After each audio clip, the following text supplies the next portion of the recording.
Hi guys, welcome to another video. So in this video, I'm going to teach you how to screen mirror from your iPhone to your PC. And first, we need to have this app called Air Connect, and we just have to open it and then click this button here, Start AirPlay.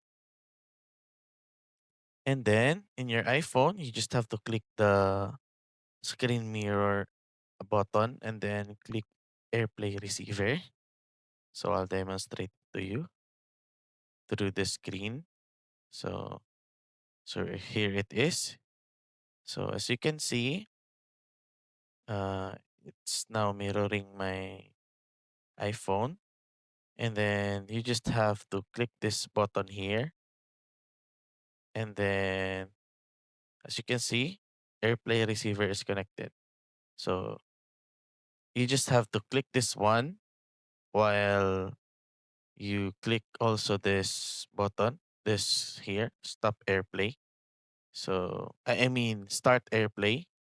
And then that's it, guys. You can now screen mirror through your iPhone.